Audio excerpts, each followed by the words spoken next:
My name is Courtney Colson, a female to male to female detransitioner, and on this channel we try to figure out what the hell is wrong with me. On this episode, social dysphoria, aka you're not really trans, it's just that being a woman sucks. This is an episode that I have been working on for ages. It was a lot of reading, and I'll probably be reading directly from the script. And then, for the past month, I've been trying to film, and, well, I am Murphy's Law. Anything that can go wrong will go wrong. And, just then, I was trying to film, and then a fucking freight train comes past, and I'm sitting there going, okay, I was going for about 3 minutes now, and I'm still waiting for the fucking freight train to go away.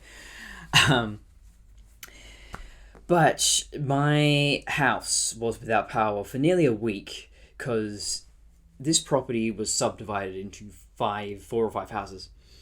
They never upgraded the electrical infrastructure, so we're all without power for 5 days. So didn't get any work done then. But my outfit, I also got my outfit ready. Rosie the Riveter. Already had the blue jumpsuit. I wore that as Connor every single day. Back then, I was chronically ill. I just slept all the time. So I thought, well, instead of wearing pajamas, almost something kind of cool and practical, looks functional, but I can also sleep in it. So this was what it was. And I got this custom made, Colson, my surname. Not my father's surname, mind you. Fun fact about me, I legally changed my surname because I hate my family and they're horrible people. But also, I'm a free woman. I'm not a man's property. I'm Colson. That's me, no one else. That is one of the many things that society just defaults to male as neutral, as leader, as patriarch. We'll get into that. But really what I want to explore in this episode is how we got to the state we are now in terms of how women are regarded and how they've held power and lost power over the decades. I'm going back to the late 19th century. I'm not going into ancient history, but, well, imagine, if you will, a world before birth control. As a child, you might be near identical to your brother. In fact, you're probably wearing the same dresses. And then you hit puberty. Well, sometimes I didn't wait till you hit puberty to sell you off as a child bride, but when you hit puberty, everything changes, and you are property. You're sold from your father to your husband. Marriage is not the Disney fantasy we've been sold. For the majority of human history, love didn't factor into it at all. Marriage was a business transaction, a means of uniting two families, exchanging power, wealth, property, resources, you name it. You generally didn't get a say in it either. Now that you're married, you're expected to have sex with your husband, of course. But your wedding night is expected to be your first time. You're not given any sex education prior. My grandmother told me that on your wedding night, you're supposed to get the birds and the bees talk from your husband. And I know right up until the 19th century, fathers would take their sons to brothels so that, you were experienced for your wife. But women must be chaste and pure and innocent. But men, no, they have to be experienced, and also they have uncontrollable, lustful needs.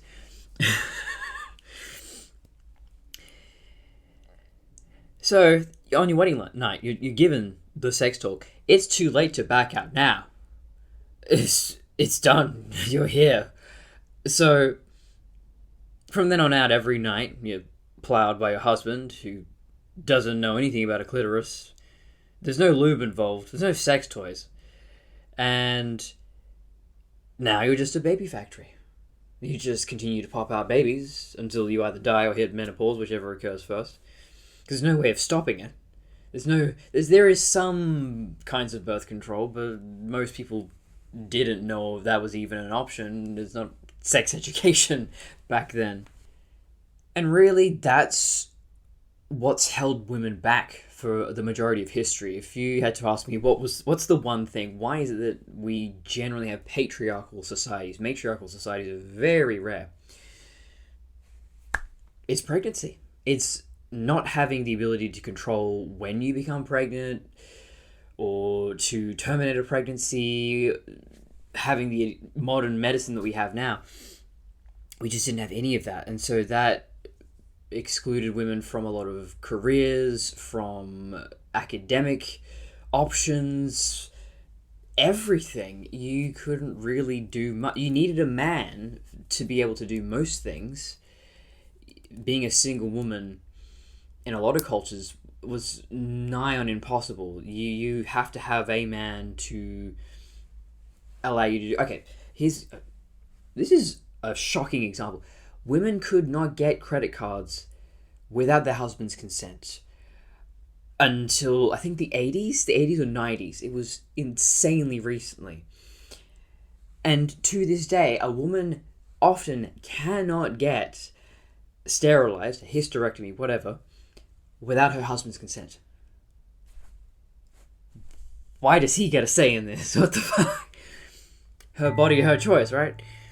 And this is not to say that women weren't allowed to own property or vote or have high-ranking positions, do any of those things. In certain parts of history, you see this in ancient Sparta, in Nordic cultures. Women have held power sometimes, but it seems to ebb and flow. But that's all of human history is kind of a huge topic for me to cover, so I'm just going to focus on one area, Western society, from about the 19th century onwards. That's where I'm most familiar with. Anyway, so getting into it. Cult of womanhood. In the following article, historian Barbara Welter looks at the antebellum decades of the 19th century and describes an important stage in the expression of sexual stereotypes. The idea of the cult of true womanhood, or the cult of domesticity, sought to assert that womanly virtue resided in piety, purity, submissiveness, and domesticity. And this article is great. It just shows all the bullshit women were subjected to and conditioned to believe in the 19th century. Dr. Charles Meigs, explaining to a graduate class of medical students why women were naturally religious, said that here is a pious mind. Her confiding nature leads her more readily than men to accept the proffered grace of the gospel. Caleb Atwater Esquire, writing in the Ladies' Repository, saw the hand of the Lord in female piety. Religion is exactly what a woman needs, for it gives her that dignity that best suits her dependence. And Mrs. John Sanford, who had no high opinion of her sex, agreed thoroughly.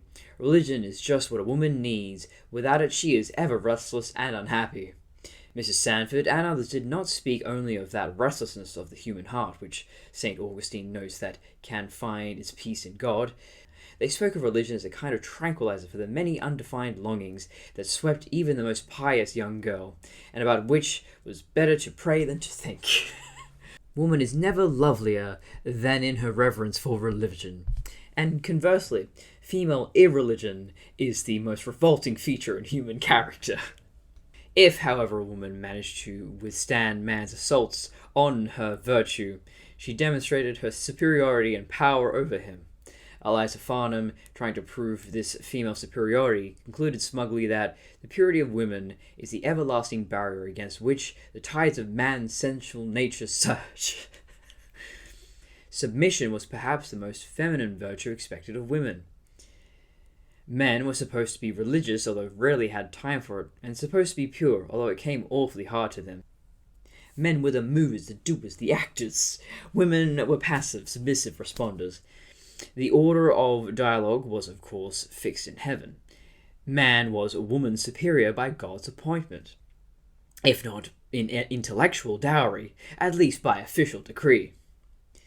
Therefore, as Charles Eliot argued in the Ladies' Repository, she should submit to him for the sake of good order at least. Wives were advised to do their best to reform men, but if they couldn't, to give up gracefully. If any habit of his annoyed me, I spoke of it once or twice, calmly, then bore it quietly. As I was listening to an audio version of this, just screaming silently, just, oh my god, women had to live with this, fuck, oh lord. One of the most important functions of a woman as comforter was her role as nurse. Her own health was probably, although regrettably, delicate. Many homes had little sufferers, those pale children who wasted away to saintly deaths. And there were enough other illnesses of youth and age, major and minor, to give the 19th century American woman nursing experience. The sick room called for the exercise of her high qualities of patience, mercy, gentleness, as well as her housewifely arts. She could thus fulfill her dual feminine function, beauty and usefulness. Nursing the sick, particularly sick males, not only made a woman feel useful and accomplished, but increased her influence. In a piece of heavy-handed humour in Goddy's, a man confessed that some women were only happy when their husbands were ailing, that they might have the joy of nursing him to recovery, thus gratifying their medical vanity and their love of power by making him more dependent on them. Toxic. In a similar vein, a husband sometimes suspected his wife almost wished me dead for the pleasure of being utterly inconsolable. Munchausen's? By proxy? I mean, I know it's a joke, but it comes from somewhere, right? I'm concerned. Are you guys okay? As for the ability to vote, here is one husband's response. Voting was no asset, since that would result only in a vast increase of confusion and expense without in the smallest degree affecting the result. Besides, continued this oracle, looking down at their child, if we were to go a step further and let the children vote, their first act would be to vote their mothers at home. There is no comment on this devastating male logic, and he continues, most women would follow the lead of their fathers and husbands, and the few who would fly off in a tangent from the circle of home influence would cancel each other out. The wife responds dutifully, I see all that. I never understood so well before. Encouraged by her quick womanly perception, the master of the house resolves the question. An American woman best knows her patriotism by staying home. Devastating male logic indeed. I'm sure he patted her on the head and pushed her back into the kitchen. So, those are just some highlights from that article, and I really wanted to share it. They just had a real awareness of where we came from. I think, well, feminists generally are silenced and belittled and dismissed. But we have a point. There's a reason why we're angry. There's some bullshit that has and continues to go on. So then I looked at Karen Horney. Very appropriate name for a Freudian psychoanalyst, but so the turn of the last century saw the rise of psychoanalysis. It was, as you'd expect, a largely male-dominated field. However, there is one significant female, Karen Horney. What a great name. Horney? Probably. Yeah, no, it's not Horny, it's Horney. Yeah, that makes a huge difference. It's not a big pussy, it's big pussy! There's a movie called Buckaroo Banzai. In 1926, Karen wrote the essay The Flight from Womanhood, the Masculinity Complex in Women. Being that this is psychoanalysis, it's essentially philosophy. It's all narrative frameworks placed over observed phenomena. So there's no hard science to be found here. However, it does give us valuable insights into the cultural beliefs of the time. Karen was critical of Freud's concept of penis envy, although she didn't dismiss it entirely. Instead, she suggested that men conversely experience womb envy. And this I agree with. We can see it in the abstract, in the Frankenstein mentality, men playing God, having a hubristic vision of creating life or surpassing nature with a technology. But more directly, we see this with trans women, autogynephiles, breeding fetishes. So here's a quote from Flight from Womanhood. Here we see the limited view of sex and gender from both a man and a woman. The influence of the man's point of view in the conception of motherhood is most clearly revealed in Ferenczi's extremely brilliant genital theory, which essentially says that sex allows a man to fulfill the desire to return to the womb. Penetration equals victory for the male, so on and so forth. To quote, the only thing in which she ultimately has the advantage over the man is surely very questionable pleasure in the act of birth. Karen responds, at this point, I, as a woman, ask in amazement, And what about motherhood? Again, apparently no one knows about the clitoris. Really, the only enjoyment out of sex you're getting is childbirth. I mean, yeah, maybe having a cute little baby and the breastfeeding and all that cute childbirth. Without painkillers or modern technology, okay? That's the joy a woman gets out of sex. Woo, okay. And she goes on. And what about motherhood, and the blissful consciousness of bearing a new life within oneself, and the inevitable happiness of the increasing expectation of the appearance of the new thing, and the joy when it finally makes its appearance and one holds it in one's arms for the first time, and the deep, pleasurable feeling of satisfaction in suckling it, and the happiness of the whole period when the infant needs her care. Ferenczi has expressed the opinion in conversation that the primal period of conflict which ended so grievously for the female, the male, as Victor, imposed upon her the burden of motherhood and all it involves. Certainly regarded from the standpoint of the social struggle, motherhood may be a handicap. It is certainly so at the present time, but it is much less certain that was so in times when human beings were closest to nature. Interesting that she observed such a thing. Still, though, I'm pretty sure coming is way more fun than labor. Karen continues. We see patients injecting their female functions, their unconscious motive in doing so being the desire to be male. We meet with fantasies of which the content is, I had a penis, I am a man who has been castrated and mutilated, from which proceed feelings of inferiority, and have for after effect all manner of obstinate hypochondriacal, that's the word, ideas. We see a marked attitude of hostility towards men, sometimes taking the form of depreciation and sometimes of a desire to castrate or maim them, and we see how the whole destinies of certain women are destined by this factor. Now, something I really don't have time to get into in this episode, I'm going to do one on autoandrophilia specifically. But that sounds very reminiscent of autogynephilia or autoandrophilia, that there is this intense envy or competition with the opposite sex. And I don't know how many there dressed to kill kind of murders or assaults there are. The idea that a trans woman or a transvestite would kill a woman and wear their skin or something. Ed Gein, actually, did he murder? I don't even think he did murder women. He took already dead bodies and then made a woman suit. But you know what I mean. That kind of perversion is exceedingly rare, and yet you're seeing here in this late 19th, early 20th century document that women have this fixation on men, which I've never read anywhere else before. I'm really glad I read this.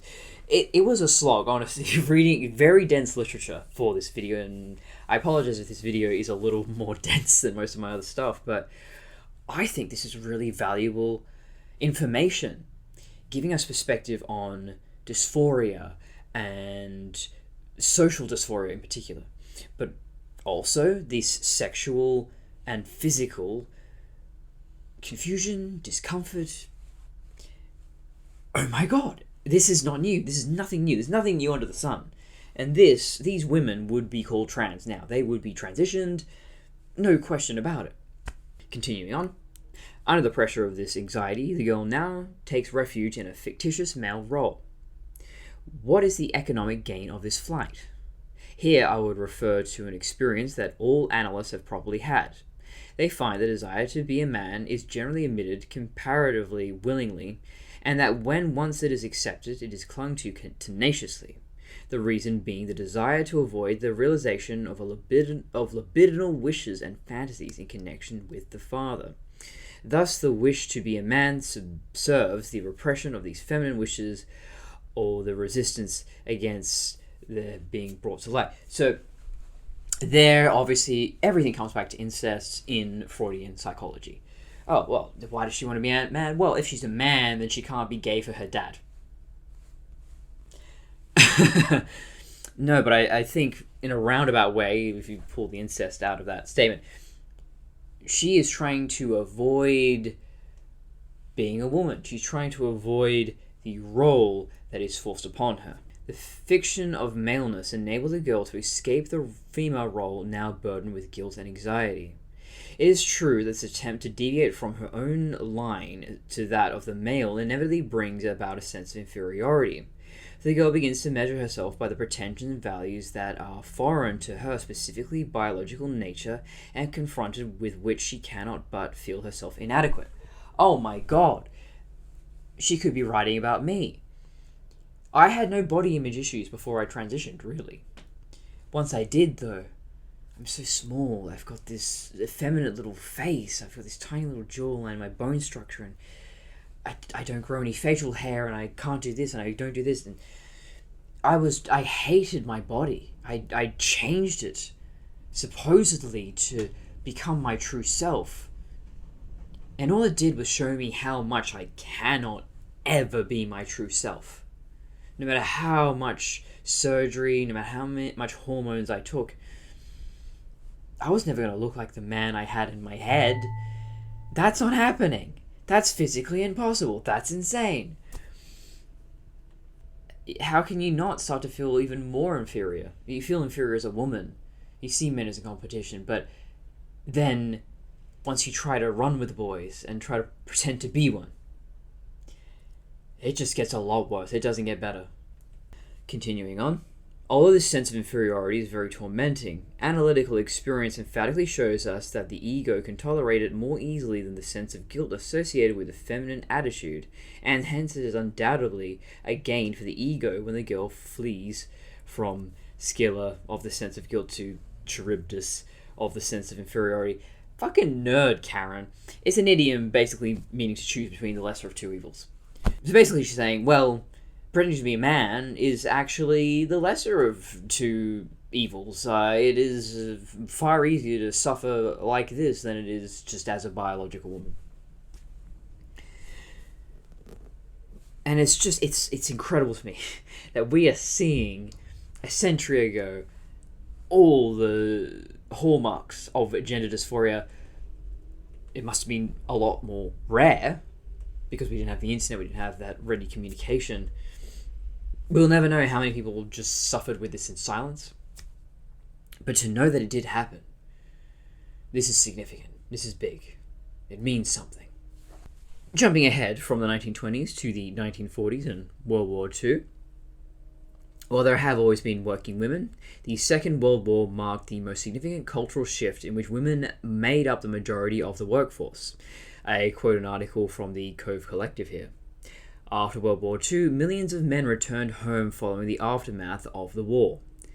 The men returned to the normalcy of their lives, going back to their jobs and providing for their families. However, who was there to support men whilst they were overseas fighting in their own countries? The answer is none other than women of their nations, who stepped into action providing the men at war with the rudiments required to win the war for their allies. When the men returned, the women enjoyed their newfound powers. They enjoyed working and making something of themselves. Living without the help of men. When the men returned, some women were outright fired. Others tried to stay, and people actively revolted. Employers would make unfair working situations favoring men, and the men would convince their wives that they would, the men, provide for the family and that she should live at home. As a result, thousands of strikes occurred after World War II to the 1970s. One such strike was in 1956, where thousands of fish curers walked out after having been treated unfairly by their employer. And good on these women, not simply going, oh, well, I guess I'm not really making any money as a worker now, so I should just go back in the kitchen. No, they said, fuck you, we're going to keep working, even if you're paying me nothing. The women complained that while men workers have already been awarded the 5-day week and an increase in pay, there was no increase in pay for many women workers last Saturday, reads the body of a Times publication titled 1,000 Fish Curers on Strike. This was not abnormal for women to experience during this period. People did not like the empowerment that working at a job gave the women who were previously expected to simply work for the family. And so that's the thing. Women were always working, but then somewhere around the 20th century, it seemed that motherhood and being a wife was the only thing you were expected to do. I'm not quite clear on why that shift happened specifically. Many employers, men, and sexists rioted at working women, causing a sharp exodus of women from the workforce. Many stayed, however, to mark their place, and economic fairness between men and women still appears to be a problem today. What started as an empowering movement for women to provide for their families alongside men turned into a violent conflict that saw many women leave the workforce or suffer while in it. While many women left the workforce after the war, it seemed to stagnate in the 1950s, leading to an increase in the percentage of overall women in the workforce by the 1960s, where 51% of working-age women were in the labour force. Many women left the workforce due to marriage bars, which prevented married women from working a host of different occupations. While many fought strikes, many acquiesced, contributing to the problem of societal gender roles and keeping women in a lower position of power compared to men. However, the efforts of the diligent women who stayed were not in vain, as now men and women are practically equal in the labour force because of them. And while women work some jobs disproportionately compared to men, at least they are encouraged by society to participate in whatever they desire. And this really sets the stage for where we are now. That women in World War II had this freedom and then it was taken away from them. And we've slowly tried to get it back, and then there was pretty good equality for a while, and then, at least when it comes to all this gender stuff and transitioning and the trans ideology, I think there's a lot of misogyny going on here quite openly, and men's voices are drowning out women's biological, real cisgender women. I don't have a problem with someone being transgender, but let's not pretend you're anything. You're transgender. Biological women, real women, have different needs from you, and you can't drown us out. You have to listen to us. So, the other factor, as I mentioned way up at the beginning of the episode, birth control. People have been attempting to prevent pregnancy going back into ancient history, but these methods were largely ineffective, and in the case of abortions, dangerous, even fatal. Starting in the 1880s, birth rates began to drop steadily in the industrialized countries, as women married later and families in urban living conditions increasingly favored having fewer children. This trend was particularly acute in the United Kingdom. While the cause is uncertain, the 29% decline within a generation shows that the birth control methods Victorian women used were effective. Many women were educated about contraception and how to avoid pregnancy. While the calendar rhythm method was not yet understood, so basically, menstrual cycle, ovulating, menstruating, that sort of stuff. While that was not yet understood, amazingly, you think women are always counting. But I guess they don't know that there are periods where you're pretty much infertile. It's very difficult to get pregnant outside of those windows. And I'm not sure. I was trying to see the exact statistics on that. Depending on what website I went on, some said, the calendar method is 70% effective, 90% effective. It's only 20%. What is it? I think it is pretty effective.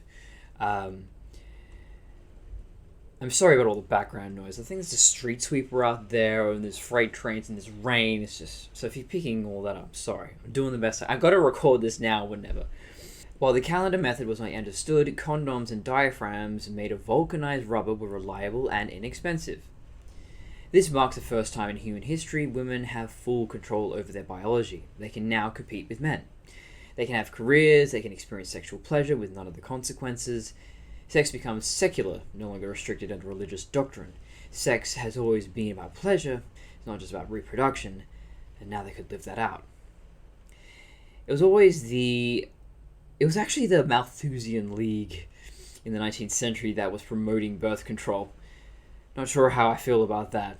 If you're not aware, Thomas Malthus was an incredible arsehole, fixated on population control, especially focused on the lower classes. Oh, shock. I should be clear, I don't advocate for the pill. I don't trust the pharmaceutical industry. Obviously, I've been screwed over enough.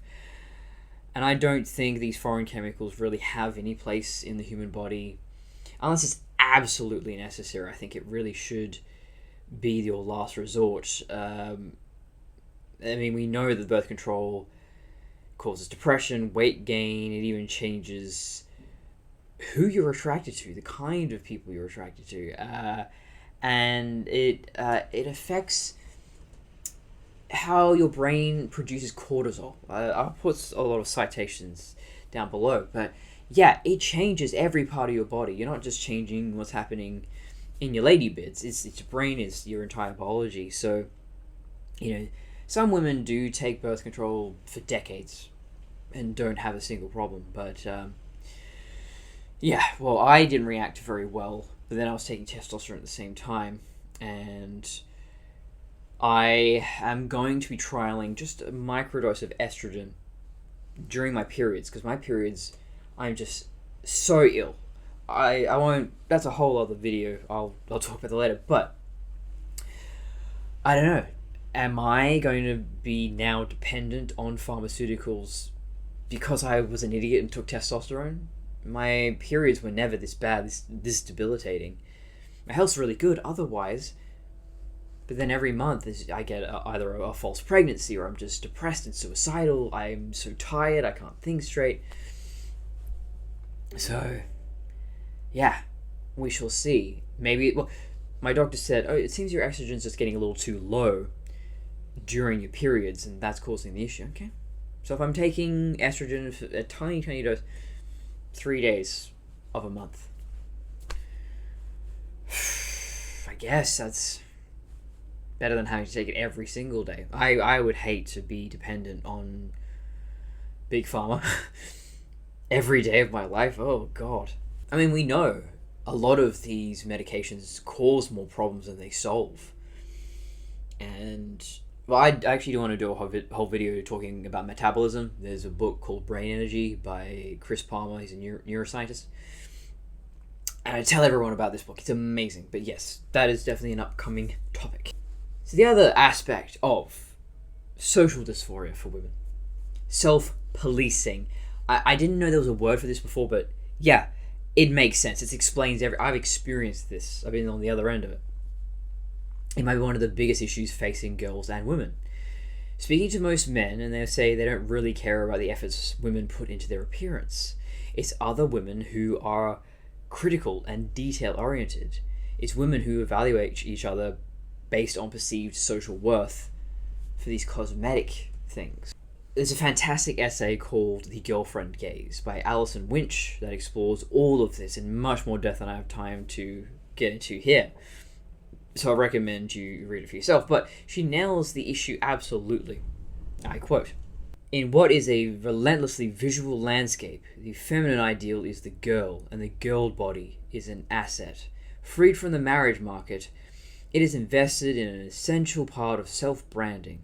The labor undertaken to achieve this body is lost as me time, and portrayed as a strategic means of achieving self-coherence, empowerment, and autonomy. A body that matches the adolescent norm is a signifier of success. Women's sociality, or girlfriendship, is harnessed as a way of naturalizing such a body, thereby ensuring that women are perpetually in service to the lifestyle industry's promise of everlasting youth. Girlfriendships are exploited as a means of marketing. They act as a system of mutual governance for the attainment of the ideal body. As women seek to prove their worth for the approbation of other women, my argument is that in doing so, women preserve and perpetuate discourses of misogyny, and that it is therefore essential that feminists, or whatever variety, start to address women's complicity in their own disempowerment." Yeah, it's capitalism. All these fucking rituals that I was made to go along with the nails and the hair and the makeup and the removing every fucking hair on your body, which causes ingrown hairs and shaving burn and all that, and you get obsessive and you start plucking every little hair you see thinking it's a bad thing, and I wasted so much of my fucking life on all this capitalist bullshit that my mother sold to me and other women sold to me as important and as me time and this is how you make yourself empowered and beautiful, all that shit. Fuck that. Fuck that. It's all shit. It's all bullshit.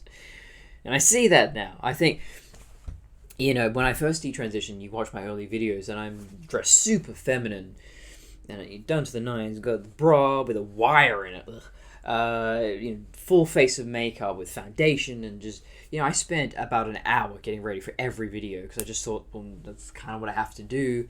And, I really want to be a woman. I'm not a man anymore. I'm trying so hard to be feminine. And that was a gender stereotype. I just thought, well, I can't be a man now, so I have to just be the most feminine woman. I've thrown out a lot of all that girly shit. I do not give a fuck. Most of my wardrobe's kind of military looking now. But, I still wear a little bit of makeup and jewelry that I enjoy, but I absolutely do not put the effort in that I used to. I don't even bother filing. I have not filed my nails in a while. Oh, yeah, and I punched my bedside table in my sleep, so I've got a blood blister there, and it's been there for weeks. Being a little bit more tomboy. Get a little beat up sometimes. That's who I am now. It's who I always was. I was always a tomboy. I didn't like all this girly shit. Never did, never will. And yet I've repeatedly been forced into that and guilted into it. Mainly due to my mother, who I am completely estranged from, do not talk to at all. It's great. I feel so much better now. Oh yeah, here's another thing. I remember becoming a woman, and I was bullied for having body hair. Other kids, girls, but no, the boys too sometimes, but the girls mostly. It was bullying you for having body hair. Oh, you haven't started shaving yet? Oh, your mum doesn't let you shave yet? Oh, you don't wax? Oh, we wax. Wax is better than shaving. Oh, and here's the other thing of disempowering women. My gym teacher, who was a woman, by the way, and she's pretty fit, she was telling the girls, oh, you can do push-ups on your knees, or kind of even framed it as a good thing. Oh, you should. Your womb's gonna fall. I actually had a woman friend, tell me, oh, but push-ups are dangerous for a woman, right? It's going to cause injury to her womb or some shit.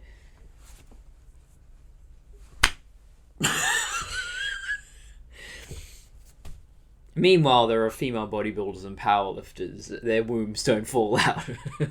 But isn't that so fucked that women don't know their own biology to the point that they think, well, we can't do all this strong macho shit. Our womb will fall out. And it's all wrong. We're telling girls that their value lies in how much body hair they have. They're not shown, you can be really strong. You can be very capable. You can be very independent. I know my mother, keep mentioning that bitch, but yes, my mother got divorced in her 50s. And a lot of her friends also got divorced 40s, 50s. And they had no independent living skills, practically.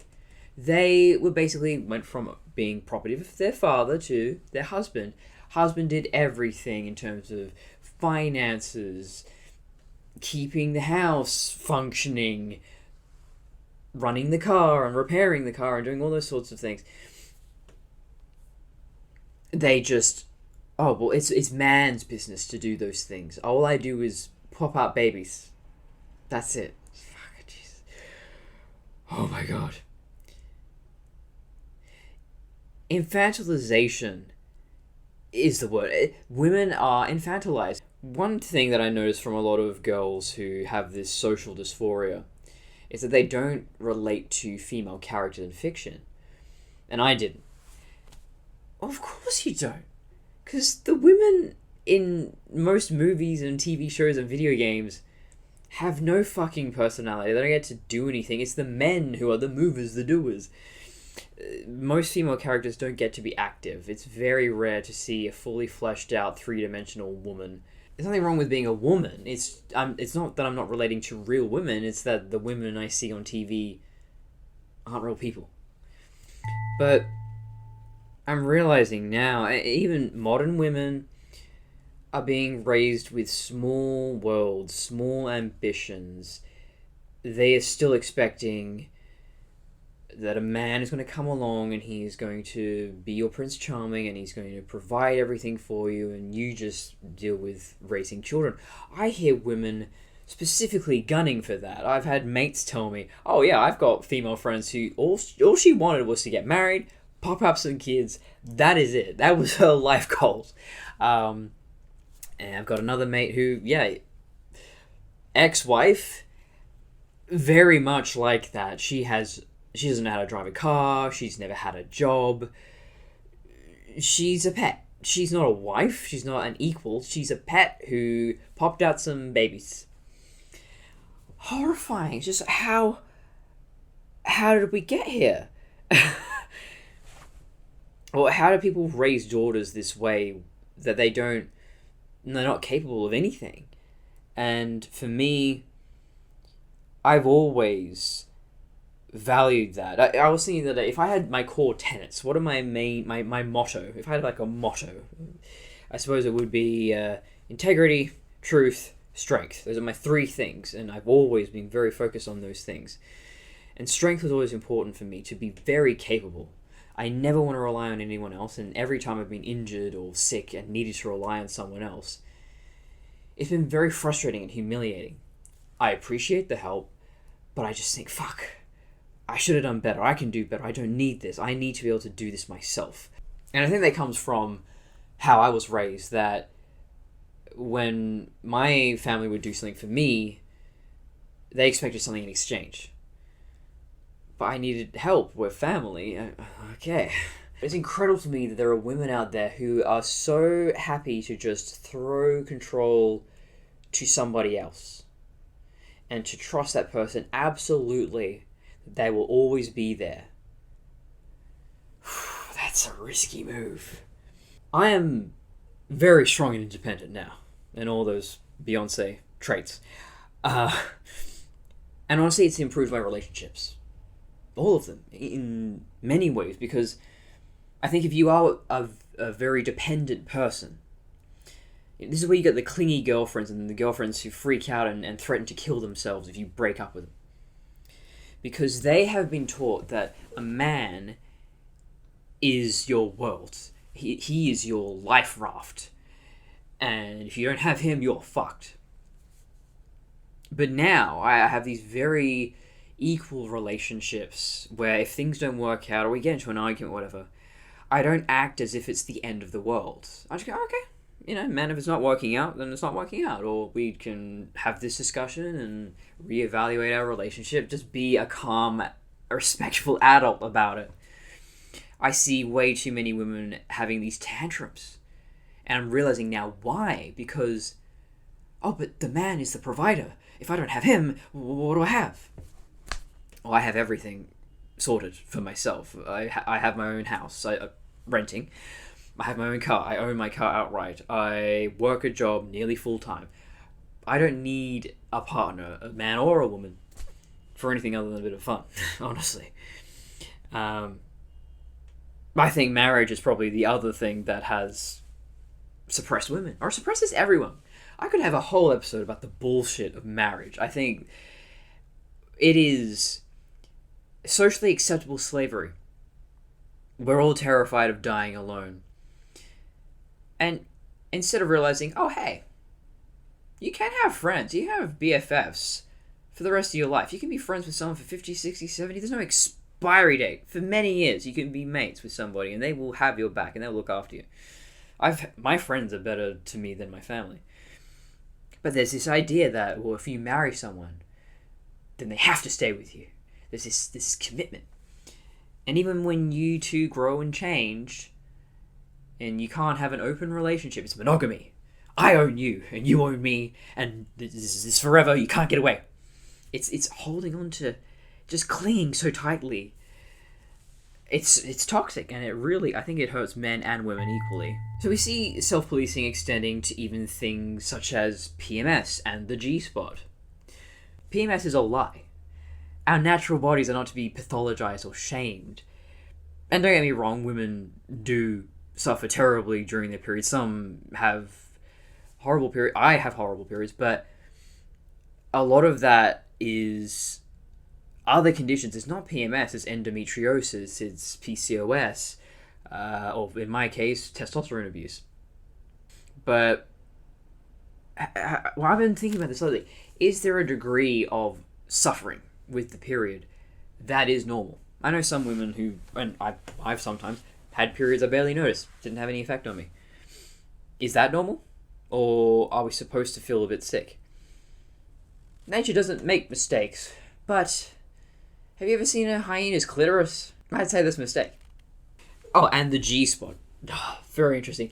It was invented to make men feel better.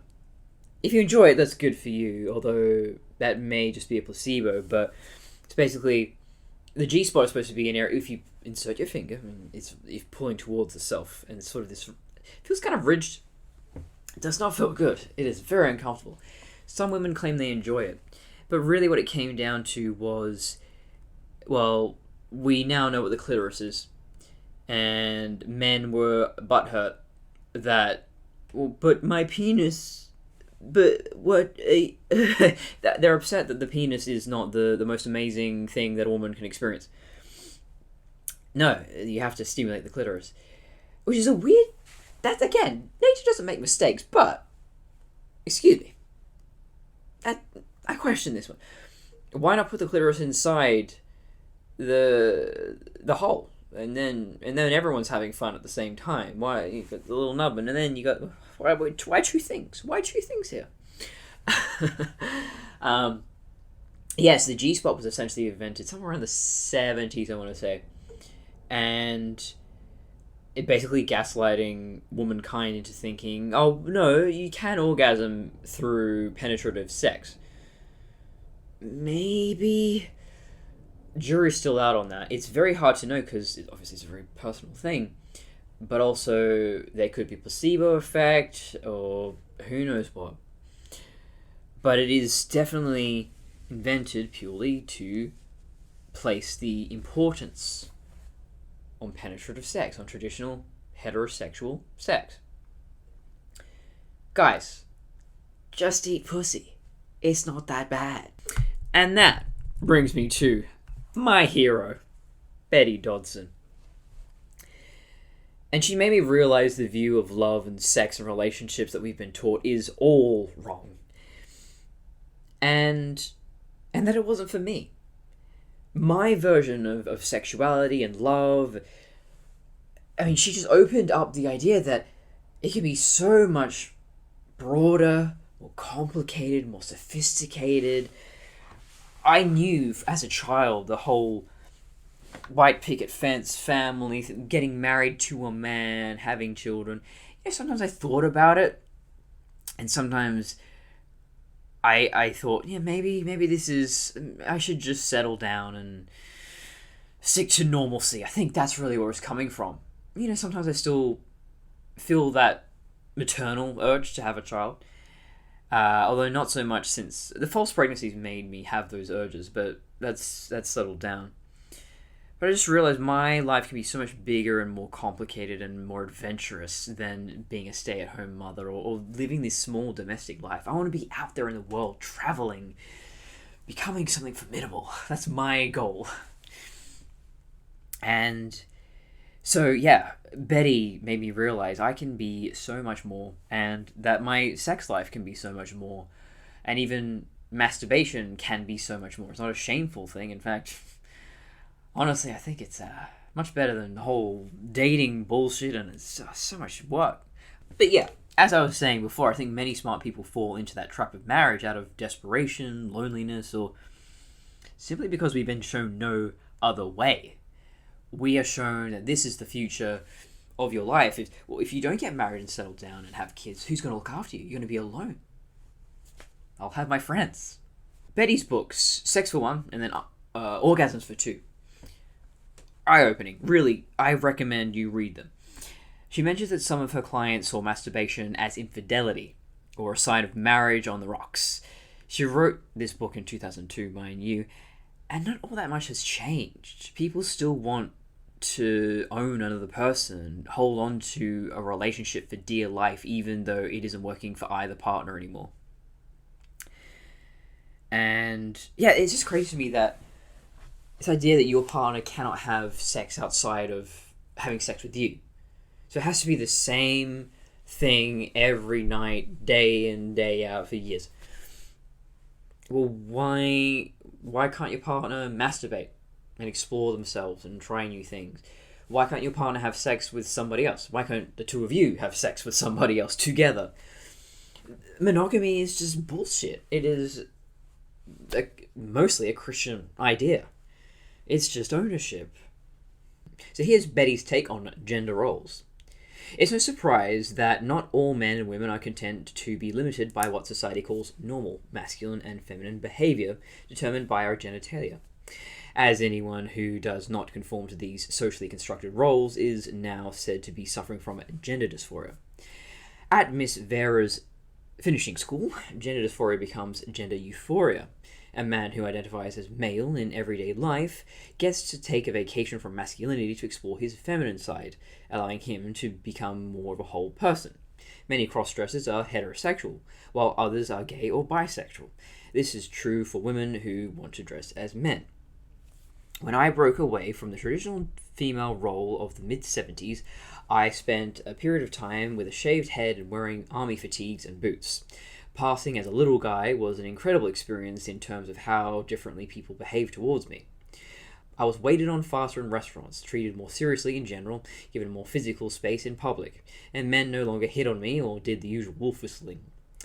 Once I got cruised by a gay man, but even then he was more direct and honest than the usual heterosexual man hungrily ogling a chick. The androgyny that is so loved in the 70s is making a comeback. This is the 90s, early 2000s. I've been told that some college students are now using the terms heteroflexible and homoflexible. A group of young women who are going to school in NYU told me they were LUGs, lesbians, until graduation. I see all of this as very positive. Blurring the line between the sexes will provide more equal opportunities in other areas. We will all have more social and sexual freedom once we become gender fluid. And yeah, this is gender fluidity. This is androgyny. You know, the whole transgender, non-binary, I think is actually quite backwards and rigid and enforces all these gender stereotypes. This that Betty's putting forward or observing is basically people just saying, I'm whatever, I'll try anything. Be a trisexual. And that's definitely me. For a while there, my whole sexual history is very weird. I was asexual, I had no attraction. Then I was attracted to machines, mechanophile, and then I was attracted exclusively to women. And then during my ovulation window, I was attracted to men, but only during that window. And now I just think about having sex with anyone. You know, I'm curious about sex. I don't even know who or what I'm attracted to, what I'm into, but I'm very curious about all of it. I want to try all of it, so I don't really believe in labels. And I think that really opens me up. Because for a while there, when I went, no, I'm just a lesbian. And then I started noticing men. I went, well, what does that mean? I'm not a lesbian? Well, I don't want to be heterosexual. Ugh. And, well, we get into autoandrophilia, so that's a whole other thing. But yeah, it caused me a lot of confusion. And I didn't want to be straight, but now it seems that I'm just kind of up for anything, as far as I know. You know, I haven't gotten out there and tried anything. I've still got my V card, so I'll be sure to report back when I've investigated further. But yes, as far as I'm aware, all seems good to me. The truth is, this is Betty, the truth is we are all androgynous, with both masculine and feminine traits, including genes, cells, chromosomes, and hormones. In the womb, men's sex organs develop from female sex organs. We can play many roles and enjoy a much broader range of erotic delights beyond the two-dimensional me, Tarzan, you, Jane, with what is considered normal heterosexual penis-vagina intercourse. The different sex roles women and men play are not natural, but socially constructed.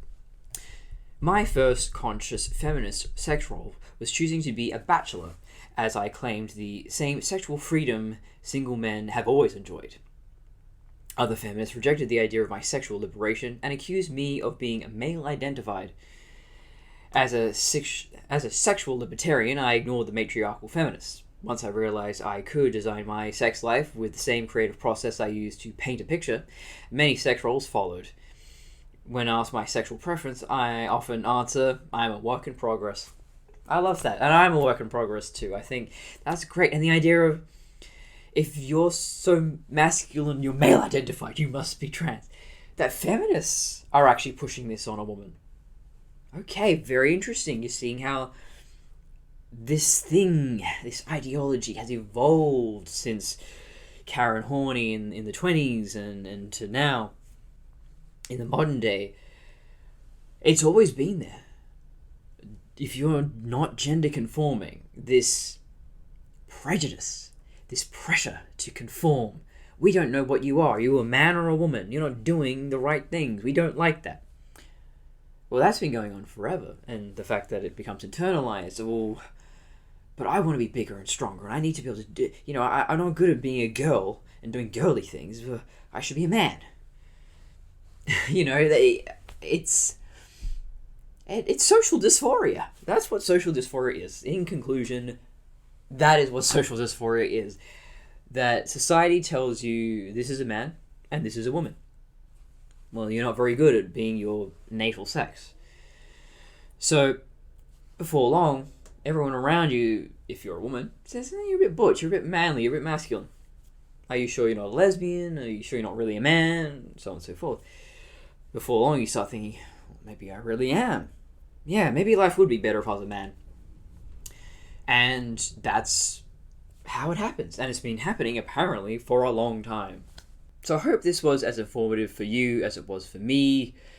I know this is a long episode. I'm trying to keep it down under an hour. I don't know if I will, but it really helped me to see where this gender dysphoria comes from, especially in women, and the social pressures we've faced, the way we've been treated, the lack of control and power and rights that we've struggled with since the dawn of time.